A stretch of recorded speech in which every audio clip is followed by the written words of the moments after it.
দুজন ব্যক্তির ঘটনা পড়লাম। একজন ব্যক্তি প্রচন্ড রকম আবেদ, প্রচুর ইবাদত করে। আপনারা জানেন ইবলিসও কিন্তু আবেদ ছিল, ইবলিস কিন্তু প্রচুর ইবাদত করেছে। এখন ওই ব্যক্তির একজন বন্ধু ছিল, এটা বানু ইসরাইলের ঘটনা। তো সেই বন্ধু পাপী ছিল, বিভিন্ন কবিরা গুনাহ করত।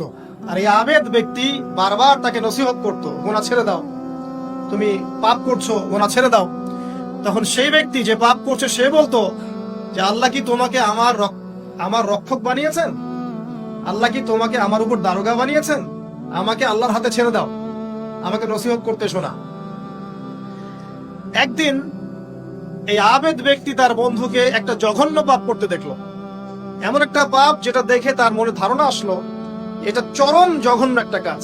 তখন সে মুখ ফসকে বলে ফেললো যে আল্লাহ তোকে আর মাফ করবে না, আল্লাহ তোকে জান্নাত দিবে না। আল্লাহ রাব্বুল আলামিন মালাকুল মউতকে এই দুজনের কাছে পাঠালেন, দুজনের রূহকে কবজ করা হলো।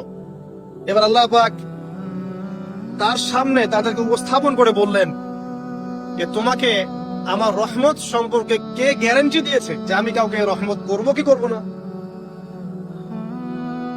যাও, আমি তোমাকে জাহান্নামে পাঠালাম, ওই ব্যক্তি যে আমার রহমত প্রত্যাশা করেছে আমি তাকে জান্নাত দিয়ে দিলাম।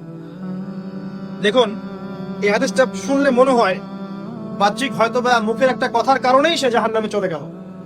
আসলে বিষয়টা এমন, বিষয়টা আমি আপনাকে বোঝাচ্ছি। বিষয়টা হচ্ছে ইবলিসের মত। ইবলিস কিন্তু শুধু মন থেকেই বলেনি যে খলাকতানি মিন নার ওয়া খলাকতাহু মিন তিন, আমি কেন তাকে সিজদা করব আদমকে, আদম তো মাটির তৈরি আর আমি তো আগুনের তৈরি। এটা ইবলিসের শুধু মৌখিক স্টেটমেন্ট ছিল না, কারণ কি ছিল? আবা ওয়াস্তাকবার, সে উদ্ধত হয়েছিল, অহংকার প্রদর্শন করেছিল। ভিতর থেকে ইন্টারনালি সে অহংকারী ছিল, সে আন্ডারএস্টিমেট করে কথাটা বলেছে, শুধু মৌখিক ভাবে বলে নাই। কিন্তু ঠিক এই ব্যক্তির এখানে নিদর্শন আছে। পাঁচ ওয়াক্ত নামাজ পড়েই ভেবে বসবেন না যে অনেক কিছু করে ফেলছে, এক চিল্লা দিয়ে মনে করে ফেলবেন না যে দিনের জন্য অনেক কিছু করে ফেলছে। একটা হজ করেছেন, ওমরা করেছেন, সিয়াম রেখেছেন, দিনের জন্য দান সদকা করেছেন, একটা মাদ্রাসা মসজিদ করেছেন, ভেবে বসবেন না আপনি সব অনেক কিছু করে ফেলেছেন এবং অন্যরা সব ককরোচ তেলাপোকা, ওরা জাহান্নামে যাবে এমনটা মনে করবেন। জানি না আমরা যে কার আমলের কতটুকু আল্লাহর কাছে কবুল হচ্ছে। তো এখানে এই ব্যক্তির সমস্যা ছিল এই, সে নিজের আমলটাকে অনেক ভারী মনে করছিল এবং সে স্টেটমেন্ট দিয়ে ফেললো যে তোকে আল্লাহ মাফ করবে না। এই একটা কথা মন থেকে বলার কারণে তার ইহকাল পরকাল দুটা বরবাদ হয়ে গেল, সে জাহান্নামে চলে গেল। ঠিক আরেক ব্যক্তির ঘটনা আছে এমন, এগুলো সবগুলো রেফারেন্স আছে। এক ব্যক্তি প্রচুর ইবাদত করত, আল্লাহ পাক তার ইবাদত করার জন্য পাহাড়ের চূড়ায় একটা সুন্দর ব্যবস্থাও করে দিয়েছিলেন। সেখানে ডালিম গাছ হতো, ঝর্ণা আসতো, খাবারের কোনো অভাব নাই। হাদিস এসেছে 500 বছর সে ইবাদত করেছে। কত বছর? কিয়ামতের মাঠে এই ব্যক্তির অবস্থা এমন হবে, তাকে জান্নাতে প্রবেশ করানোর জন্য নিয়ে যেতে বলা হবে, যাও আমার রহমতে জান্নাতে চলে যাও। আল্লাহ পাক তাকে এই কথাটা বলবেন, কিন্তু এই ব্যক্তি বলবে আমার আমলের কারণে, আল্লাহ পাক বলবেন আমার রহমতে জান্নাতে চলে যাও। ব্যক্তি বলবে আমার আমলের কারণে। আল্লাহ রাব্বুল আলামিন তখন তাকে দেওয়া সমস্ত নেয়ামত গুলোকে এক পাল্লায় করবেন আর তার সমস্ত আমলকে আরেক পাল্লায় করবেন।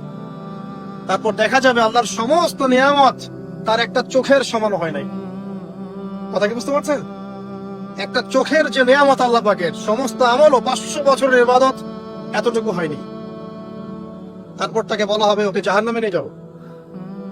এবার জাহান্নামে যাওয়ার সময় সে বলবে আল্লাহ তোমার রহমতে আমাকে মাফ করো।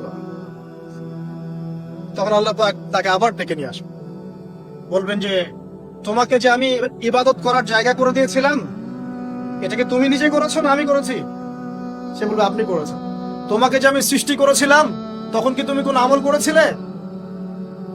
বলবে না। তাহলে তোমাকে যে সৃষ্টি করেছি আমি, এটা কি তোমার আমলের কারণে? না। তোমাকে সারা দুনিয়াতে এত নিয়ামত দিয়েছি, এটা কি তোমার আমলের কারণে? সে বলবে না। তখন তাকে জান্নাতে প্রবেশ করানো